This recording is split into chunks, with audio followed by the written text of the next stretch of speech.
All right, we're here with Kevin Lockett, and Kevin Lockett does a lot of things in Akron. He's a social media guru, I would say. You know, every time I'm on Facebook, I see him posting something about the Grammys or the Emmys or whatever. There's something going on hot, Kevin is all over it. Now, Kevin just doesn't do that. He also does a podcast called, is it called Digital Life? Yeah, it's Digital Life with Kevin Lockett. And it's a great little podcast talking with all different types of subjects. So regardless of what you like, you're going to find some stuff on there. If you like sports, there's some stuff about sports on there. You like wine, there's a nice little segment about wine on there. But there's just a plethora of things that Kevin's done. And Kevin also was one of the very first students to go through the program here at the Akron Digital Media Center. So we're going to talk a little bit about everything. So first, Kevin, let's give a little bit about you. I know I said a lot, but tell me a little bit about yourself in your own words. Well, hello, everybody. This is Kevin Lockett here. I think you basically say everything you need to say about me. Here's the thing. I get bored really fast, so I need things in my life to keep my interest going, or basically I'm dead. So I started working in social media in 2008 for Lockett Park, and the story goes, Dave Lieber, who is the deputy mayor, he had me doing marketing, which basically I was handing out flyers in 2007, and that bored me. And I studied social media early in 2008, and I said to Dave, "Hey Dave, can I do social media for Lot 3?" He had no idea what I was talking about, but he said, "Do I have to pay you more?" And I said, "No." He said, "Go ahead and do it." And that kind of basically started my social media career. And around 2010, 2011, I can't remember, I stumbled into the Akron Digital Media Center, where basically I learned how to edit video. And it reminded me of my college days. It's closer to who I really am. I'm basically a broadcaster. I enjoy broadcasting. The problem was I just didn't have the tools and the platforms at that time, earlier in the 2000s, to do this type of thing. I would have to rely on tech guys to do it. And tech guys are wonderful. I was just always envious of them because I always have to go to them and say, "Hey, how do you code? How do you do all this stuff?" So here's a program which taught me how to edit video, and put it all together on my own using my camera. And then along the way, video was great, but from time to time it's hard. Some people didn't like being on video. So I figured, well, I could do podcasting. So it took me about a few months. I put it away for a year. I didn't even podcast for a year. The idea was on my head. And after a while, I just said, screw it, let me try it. And it was trial and error. But it's turned out pretty good. I'm about 26 shows in. And I got about 4 or 5 in the tank that I need to edit. Because I took a little break for the winter time. So I really enjoyed the podcasting a lot. And people seem to enjoy it. And here I am today. Podcasts are great. You know, I'm definitely one to say if you haven't checked them out, Kevin's going to give all that information. It's probably going to flash on the screen here and everything, but we'll get you there. How can they find you? Let's tell people right now. I know there's several channels to find you. Yeah. What's the easiest way to get a hold of your podcast?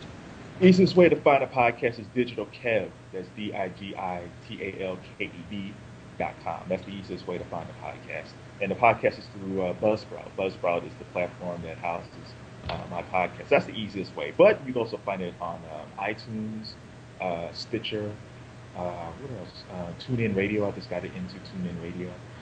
So it's a lot of, if you type in Digital Life Kevin Lockett on Google, you will find it everywhere. You know, it's always amazing when people find my podcast. So it's really fun and interesting. So it sounds like you branded yourself quite well. If you got like the first page on Google, you're doing a heck of a job. Well, I had to. You know, again, I've been doing this since 2008, so I have a lot of content. I always joke around, if someone really wanted to date me, they could find a lot of stuff about me, which is good and bad. But you know, it's all about getting that higher ranking on Google's. It's a double-edged sword.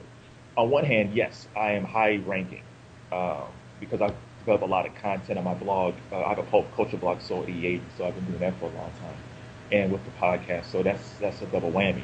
The problem is there's another Kevin Lockett, and he's a professional football player and a big-time guy in Kansas. And he's actually the #1 Kevin Lockett because he's well known. And I'm always trying to get that higher Google ranking. So you see football Kevin Lockett, Kevin Lockett Akron, football Kevin Lockett, Kevin Akron.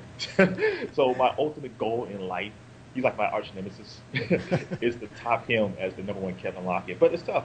You know, the goal now is to brand myself outside of Akron, Ohio. And it's I think people like me a lot, but I really want to get my name out there a little bit more, so it could build up the podcast and build up my own brand is Kevin Lockett from Akron. Nice. So, okay, here's what the people want to know. They have an Yes, sir. idea for a podcast. What do they do? I mean, how do they go about this? What's the easiest way to start podcasting? Sometimes people say, find your niche and then find a niche within a niche. Um, my niche is I'm a black guy who likes social media. That's my niche. I'm a black dude who likes social media, so that's my niche. But yeah, usually they'll say like if like for wine, like the wine show you talked about. These were two African American women talking about wine. So they had a wine show on YouTube, and I contacted them because there's a ton of wine shows out there, but there's two African American women talking about wine. So basically, if you're a dog lover, maybe you have a niche might be pit bulls who does tricks. So that's a niche within a niche. I'm not a big pit bull guy; it could scare me. But I mean, again, it's like finding a niche within a niche. For me, I said I want to do a social media podcast. I want to talk to interesting people. And my philosophy is, if they say yes, you're on the show. Because I'm not some of these big time people that's out there. You know, I have to build and grow, and I'm amazed by some of the people I've gotten, which are fantastic and they're wonderful guests. But sometimes, again, I want to kind of get more names on there, or recognizable names that people may know.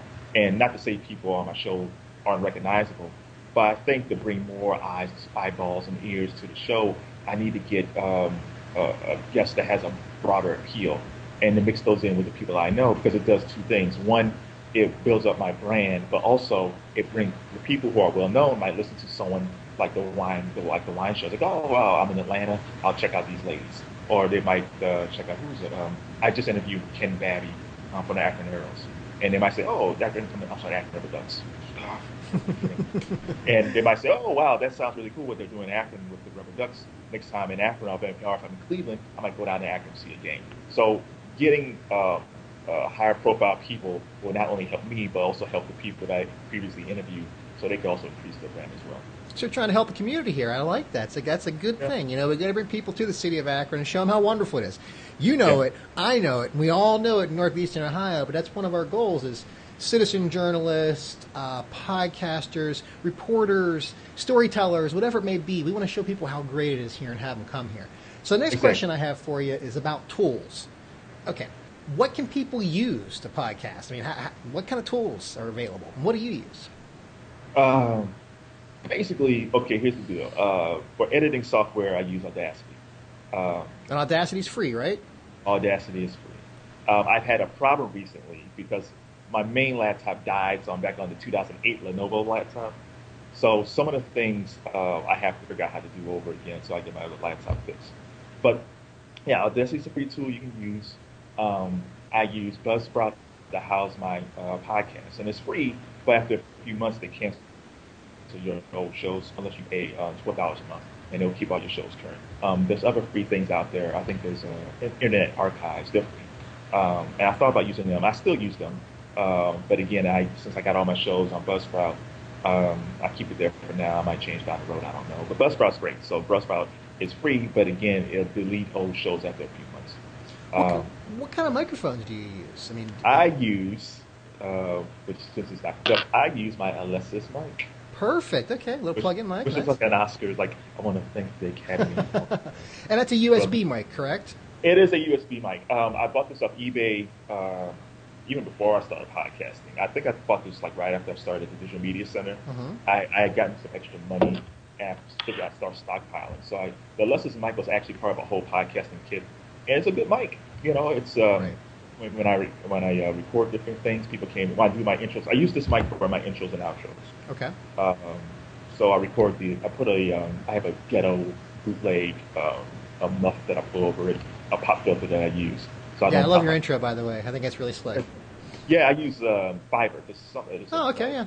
Yeah, Fiverr. I found a guy because I'm a hip hop guy at heart, and I wanted my show to sound like a mixtape show. So I found this guy, and he has a mixtape voice. So I got him, and he put some sound effects on it. Now this is in the beginning with Fiverr with him, because now you have to pay like $10 to $20, so he's more expensive now. But back then he gave you everything. So he gave me a great intro. So it sounds like it just feels like I wanted a real show. I wanted people to feel like this guy isn't just some dude from Akron. It sounds very professional. So and I go back to my radio background with the microphone. And the hardest thing about my show is actually the intros and outros because I talk so fast, if you haven't noticed already, that I talk really fast. I got it. It takes me longer to cut my intros and outros than it is to actually edit the actual show, which is crazy. But yeah, so I use my Alexis mic. Um, I think that's all the equipment that I actually use. How about when you actually do the interview? What do you do the interview through? I use a phone conferencing system. So Okay. so I just there's a bunch of them out there, and they record your interviews. Now, what you So, use, is that a free one as well? so everything's free. The only expense I have at all, since buying the mic, is my $12 a month at Buzzsprout. Just to keep That's your videos just to live keep, and up there. Okay. just to keep everything going.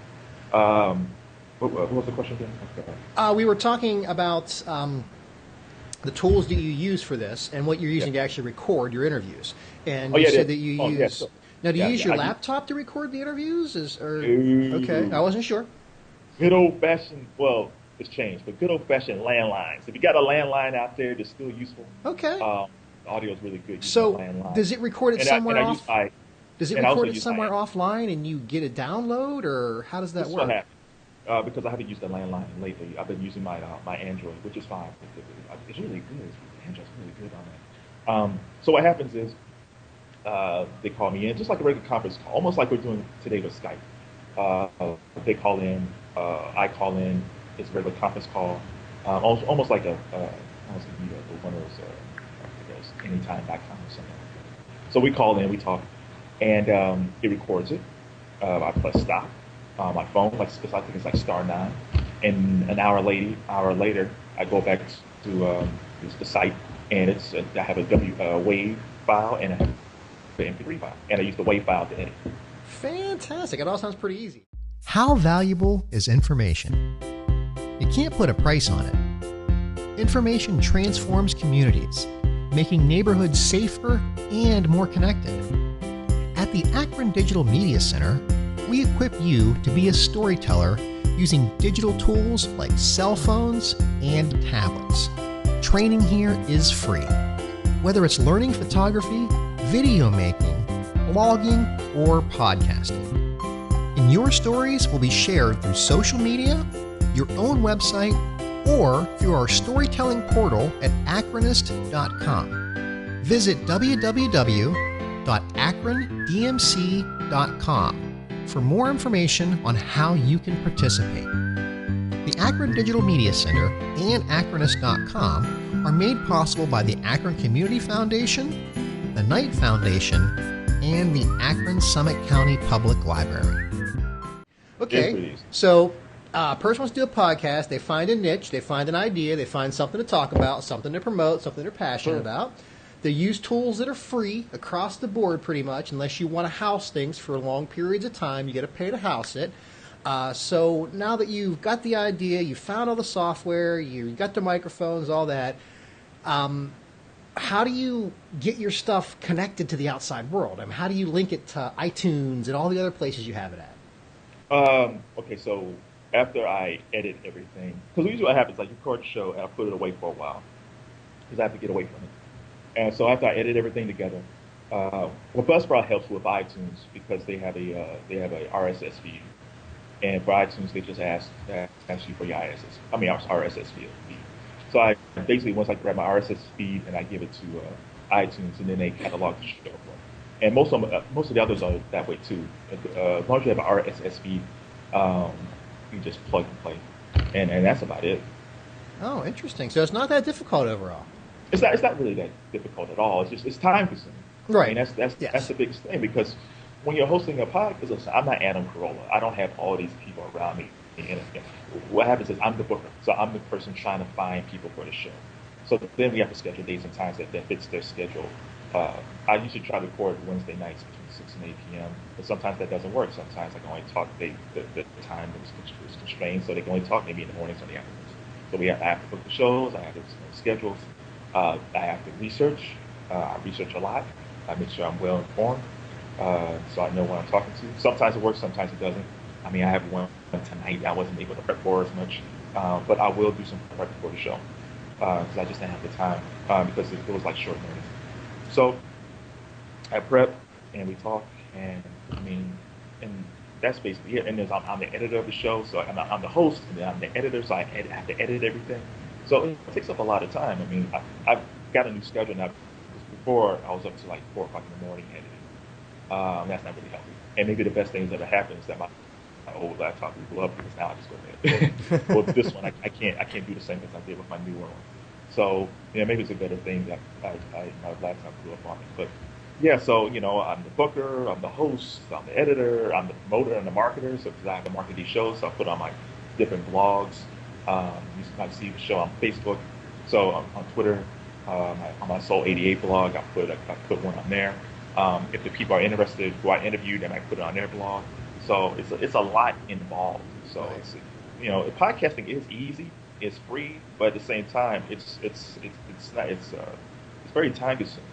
I understand. Primarily being a storyteller videographer, I know what you're saying. It's very similar. You got to do a lot of planning, a lot of shooting, a lot of editing.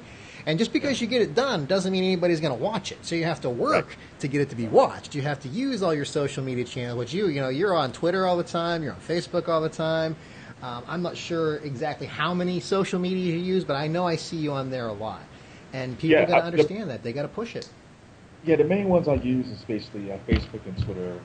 Um, And that's basically it. I may have my blogs, but those are the main two that I use on a regular basis. I have my blogs connected to Google Plus. So Google Plus is in play always. But really, I don't really push the shows that much. I'm always amazed when I always look at the numbers. And now I'm close to 8,000 downloads for my show, and I started last March. So that's pretty good. I'm always amazed because I'm not really pushing it. Maybe I should be pushing. I don't really push it like I should. So it's always amazing when I look at it. It's like, okay, this show had 22 listens this week from a show that I did maybe like 6 months ago that I haven't even promoted since then. So it's always amazing to me how people search for things and they come across your podcast. Yeah.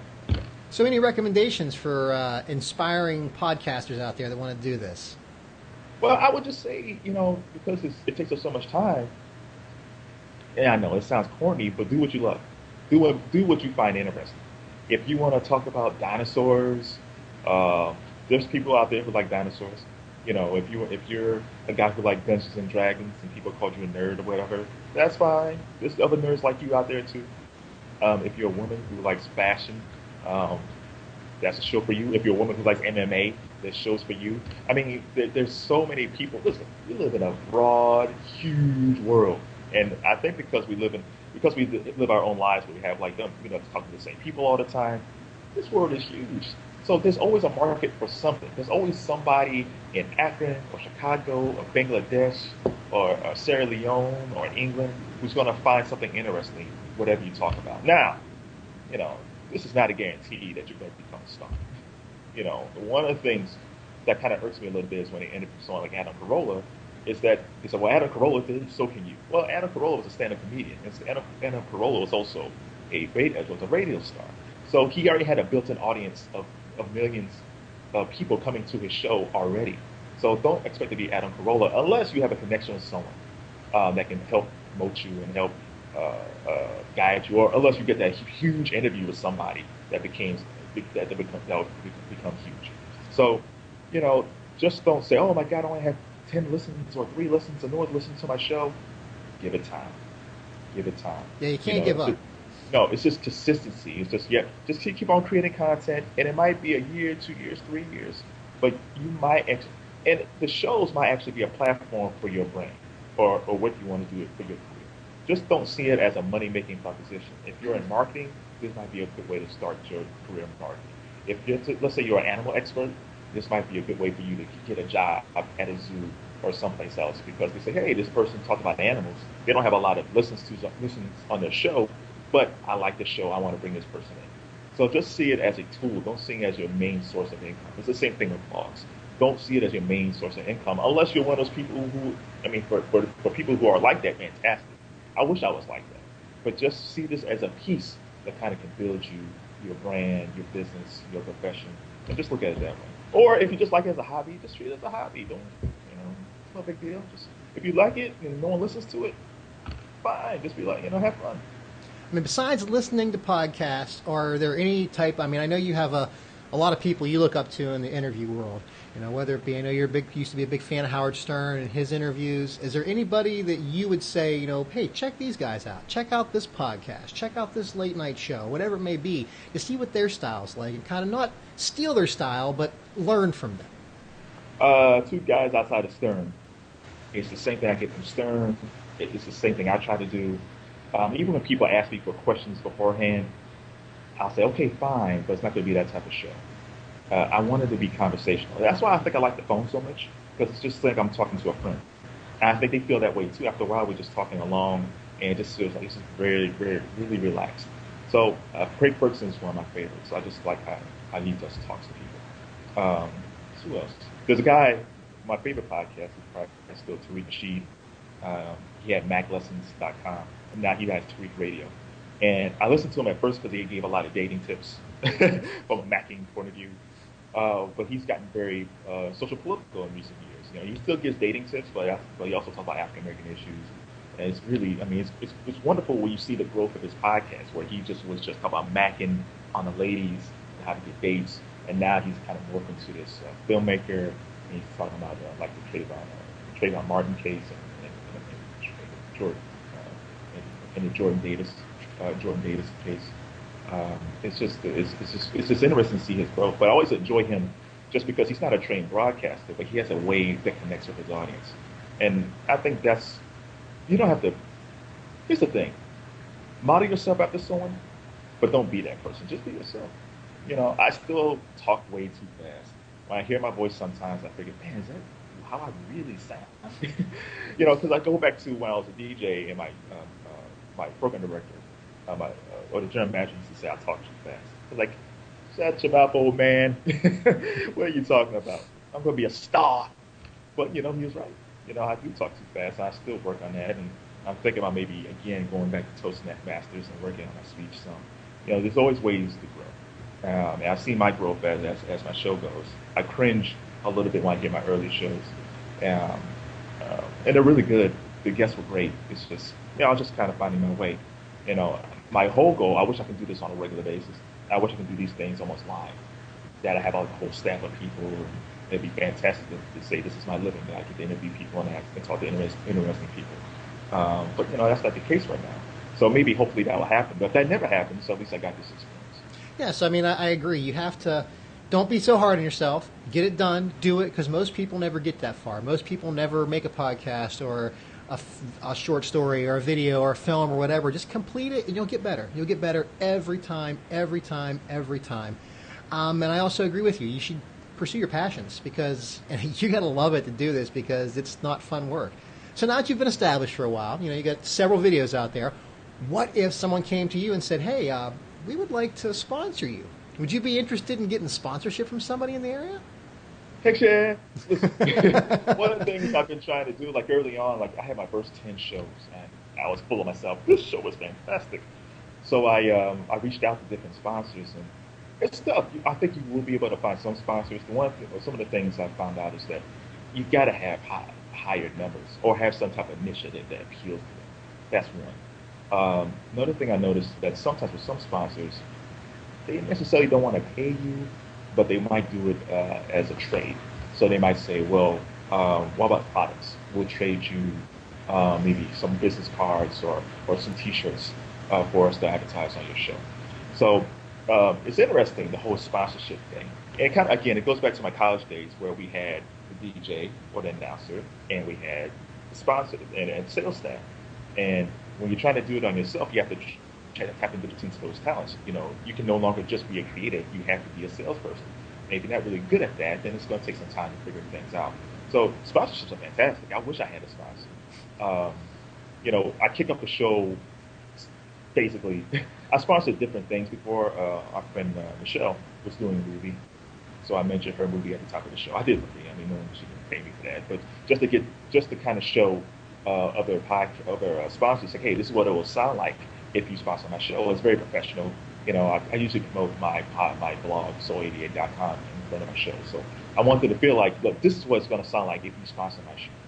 So it sounds really good. Sometimes I listen to my sponsorships, like, this is fantastic. This is like a great intro for a show. So, you know, yeah, so the sponsorships are fantastic. But don't expect to say after even 20 or 50 podcasts that you might get a sponsor. You might not. You might take 100 shows. But again, it comes down to what that sponsor is looking for. Are you filling that niche? Do they pay attention to the numbers?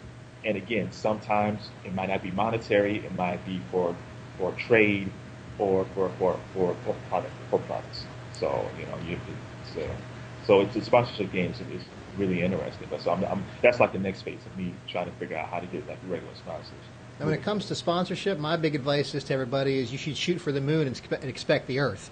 I mean, you never know till you ask. I mean, you never know. Yeah. Apple might sponsor you. Who knows? I mean, you never know until you actually ask somebody. So you should always ask and see what happens. Some of the best ones are people who actually get like free gadgets for their show. Like it's fantastic. They get to test out gadgets on the show. But again, but their show is a tech show. Right. That's what they do. They're a tech show, and sponsors might say, okay, they have low numbers, but we like that niche they're offering. So we're going to give you products to review on your show. So those shows are fantastic. Well, think about this. There's portable recorder players out there. Someone should give you a portable recorder so you can show how good their product is and get interviews on the street or wherever you are. And you can flash that logo up in the top right-hand corner, brought to you by whatever it may be. So, yeah, I always think people should try. And like you said, make promos for friends, for people you know that are doing good things, because those promos are demos. They're portfolio pieces that you can show a company that says, hey, this is what I can do. This is the quality I can offer. And eventually you'll turn those passions into a paycheck. So I completely agree with you on that. So we're going to switch gears a little bit here. I would like to ask you, because you were one of the first students to go through the program in that first couple months you went through. And you got to see it from the beginning, and it's still involved. It's the Library of Akron. You can go down and sign up for classes. Now, would you recommend this for people that want to do podcasting or want to do video or anything to give it a try? See what's there. Yeah, I'm a big proponent because it's free. Like, I love free. And the idea that you can learn how to edit, look at it this way. You can learn this stuff off of YouTube, which is fantastic. I learned a lot of stuff off YouTube. But just to have hands-on, just to have the ability that you have the camera in your hands and you're talking to someone trying to figure out how to use your camera, how to edit video, how to even structure or even create a podcast as you're talking to someone one-on-one. Because sometimes when you're watching a video on YouTube, who can you ask? I mean, I guess you can leave a question, but it might be a while for that person to write you back. So here you're talking to someone who's actually knowledgeable how to use these gadgets. And it's free. It's just. I'm glad this program is still around. I think it's BS that it's not getting as much support financially across the board. I'm on my soapbox, but I think programs like this are needed. I think it creates self-esteem amongst people. It gives them a greater purpose of their life. I know that sounds crazy, but it does. If you're one of those people who felt like there was nothing about you that was remotely interesting, and then you stumble upon a program like this where you get to shoot video, learn how to edit video, it kind of builds something inside of you. It feels like, hey, this is a skill that I did not know I even had. I didn't know I enjoyed interviewing people so much. I didn't know I enjoyed shooting flowers or monuments. But I didn't know that I enjoyed these things creatively before. It tapped into a new skill that I didn't think I even had.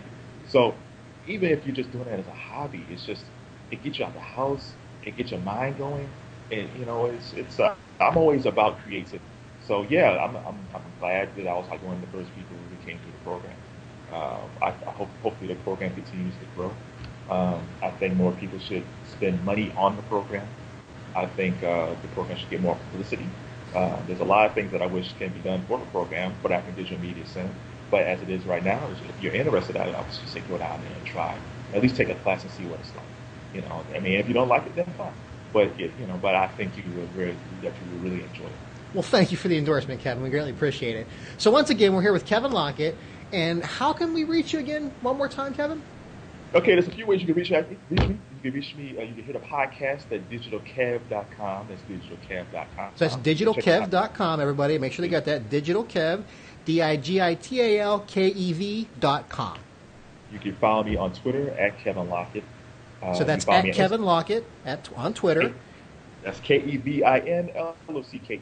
You can also follow me at Kevin Lockett on LinkedIn and also Instagram. What else you can reach me? You just check out my pop culture blog at soul88.com. It's SOUL88.com. And it's a fun blog. It's a mixture of pop culture. I mean, mixture of pop culture and urban film clips, TV shows. I just put up a bunch of stuff today. I'm gonna put up Rob Ford from he was on Jimmy Kimmel the other night, so that's gonna be pretty fun and interesting. So yeah, you can reach me, or you can just Google, or you can reach me at Lockett Media, Lockett Media at gmail.com. So if you want to be a guest or you have any questions, just reach out to me. So by all means, everybody, if you have questions for Kevin, hit him up with some questions. You know, a great guest that he should be podcasting. Make sure you send it over to him because it's all about making Northeastern Ohio better, spotlighting the talents we have here, the great culture we have here, the great things and people we have here. And yes, you should check Kevin's shows out. I give it the stamp of approval, 110%. You want to know what's going on in Northeastern Ohio and soon to be the entire nation, you got to go and talk to Kevin Lockett. Well, thank you very much, Kevin, for your time. Yep, I'm sorry. One more thing. Yeah. One of the things I wanted to do was I wanted to make my show. This is just for me personally. I wanted to make it like a national show for two things. One, I'm just interested in people in general. But two, I want to kind of bring a spotlight to Akron and to kind of showcase there's a lot because I'm based in Akron, Ohio, and most of the people I've talked to are all over the country, West Coast, East Coast, down south. So so I want people to think outside of LeBron. When people think of Akron, Ohio, there's a lot of talent in this part of the country. So yeah, that's the two things I wanted to do. Just bring more attention to Akron. Just show all the talent like the media center. So there's a lot of people I know in Cleveland. There's a lot of talent here in this whole Akron, Cleveland, Canton cluster. So I just wanted to bring more light to the talent we got here. Well, thank you, Kevin. We all appreciate that because we know we need spotlights here because we have a heck of a lot of talent in our backyard. We got to show the rest of the world how good we are here in Northeastern Ohio. So once again, we're here with Kevin Lockett. We're doing a podcast here for the Akron Digital Media Center, also known as Akronist.com. I'm Blue Green, and thanks for checking it out. Thanks, Kev. We'll see you later. I'm out.